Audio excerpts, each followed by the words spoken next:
to make those hyper-aggressive plays, as long as they don't do too many more. Ziz in particular, BKB, they'll get a kill on Spirit Breaker up top.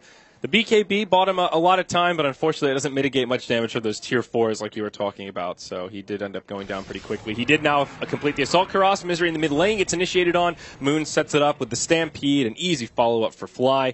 Laguna Blade still ready to rock and roll. Now a Blink Dagger secured from his Inverse.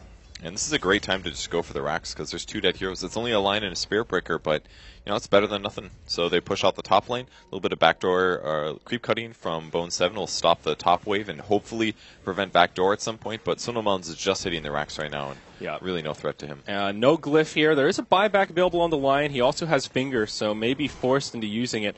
Seems Cloud9 will just let this mid lane of Barracks fall and mount a defense in the side lanes of Complexity. Does opt to stick around. Though for now, they will retreat as 5. Do they have a smoke for perhaps a fake back here? Nope, doesn't look like it. So they will just retreat. And they spotted that Observer Ward going down, so they know that Complexity is still there. There's actually already a Sentry Ward down. Yeah. So good stuff for the Dire side. Stroke of luck there. At the same thing, it'll give Complexity some vision on where C9 is positioned, so they know they've got plenty of time to sit back and farm if needed.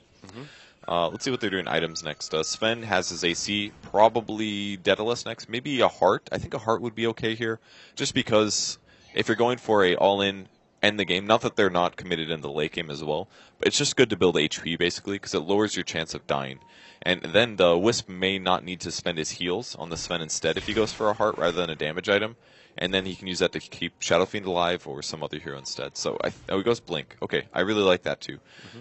Gives him much better initiation. He can catch the Quap or the Lion first rather than being at a vulnerability to them reacting to him. Yeah, I was thinking, well, you've got a Blink Dagger on Fly, Glimmer Cape on the Wisp, as well as the Blink on Centaur. There's already plenty of initiation, but that is one of Sven's biggest weaknesses, is that just getting into the fight and getting off those auto attacks. So now they have that huge burst potential. If someone gets caught out of position by either the Yules or Hoofstomp or Moon Meander, there is a lot of follow-up with now 3 Blink Daggers on this Radiant team. Looks like Swindle will be going for the Butterfly next on Shadow Fiend, so even more mobility there, and an item that C9 just have no answer for whatsoever. MKB not on the horizon for any of these cores. They smoked under the ward for sure.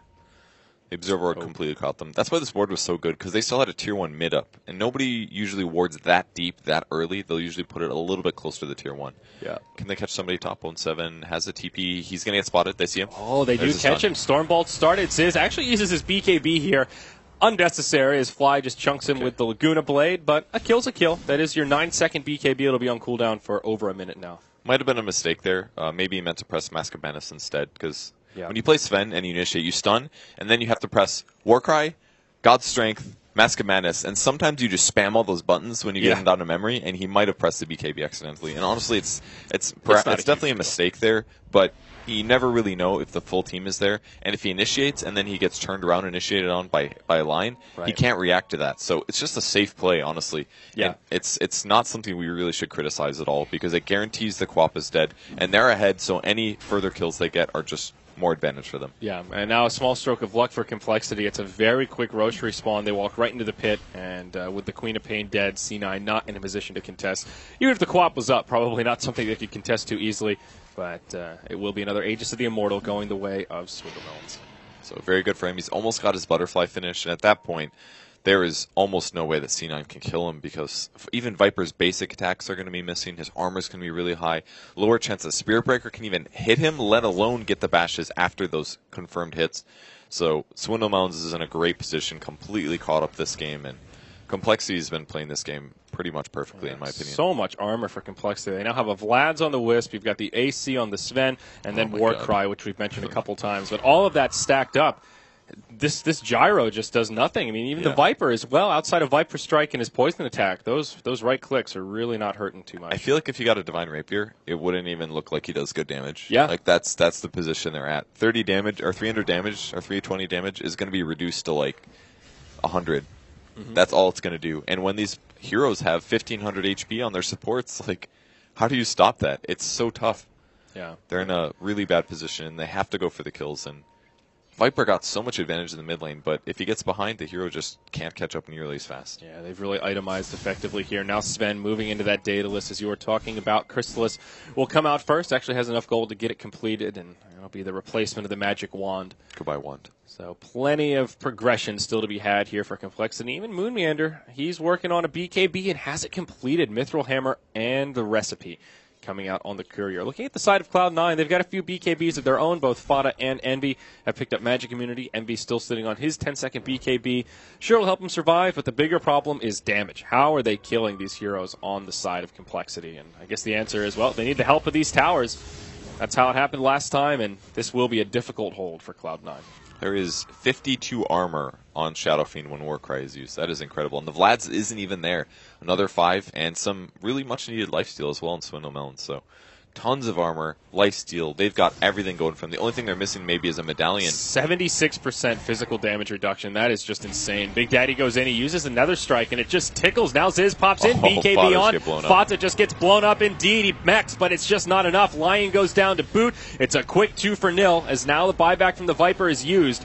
It's looking like it won't make much of a difference, though, as the structures are getting cleaned up. Envy walks in, tries to walk out, but the BKB just isn't enough. Cloud9 forced to tap out, and not a moment too soon. 30-15. Complexity roll over Cloud9. What a gold advantage there. 70k versus 45. They had, you can see it in that last fight. Gyro pops BKB, he walks in.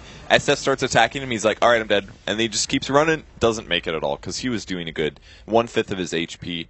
They had the BKBs, they had obscene armor. What a cool draft from Complexity, and they played it perfectly. Lots of rotations. Fly got farmed. Fly played a support/carry role. They shut down the Gyrocopter. They guaranteed the Shadow Fiend farm by killing Viper. And even Queen of Pain wasn't able to do that much. He had to go for the fast Yules to keep himself defensive against the stuns, and they just didn't get enough done early game. Yeah, the aggro try from Complexity was a really smart call. The Wisp, Lina, Sven really shut down Envy effectively. They didn't kill him all that much in the lane, but they just kept him in such a defensive posture that he fell further and further behind, and that opened up space for Fly to just move around the map and pick on those other heroes. Great. Sorry, go ahead. I was saying, great play from Swindle as well, just to keep his composure after that really slow start, getting picked on hard in the lane, losing to the Viper that hard, and coming back and very early on taking over that CS chart and really making a good recovery. And that's exactly what Wisp does. I said it before, but in a lot of ways he's a better hero than Dazzle. Like, yeah, Dazzle can save somebody if they're about to die, but if Wisp is healing them and giving them 20% damage reduction from the moment they start taking damage, then in a lot of ways he's better, and he has that offensive potential. That's why C9 played so weird and why they didn't attempt very much, because they were always fearing the relocate. I mean, the last gank attempt they had was when they tried to kill Shadow Fiend bottom, and they got 2-man wiped for nothing. So hard for C9 to win that game once they got behind, and Complexity played that pretty much strategically perfectly, and they take the win. So at least 1 point guaranteed going to them in the standings, so that puts them up to at least 8. So they're going to, at best, tie. At worst, tie with MVP Phoenix from here. And they've got a whole 3 more games to play. If they win any of those, they're guaranteed top 4. So Complexity's got to be happy, considering they came out of the qualifiers, they won their spot, and they are performing better than almost any other qualifier team. Yeah, this is the dream start for them here on day 4 of the group stage. So stick around, folks. Game 2 of Complexity versus Cloud9 coming up next. I'm Zyori, he's Purge. We'll be right back.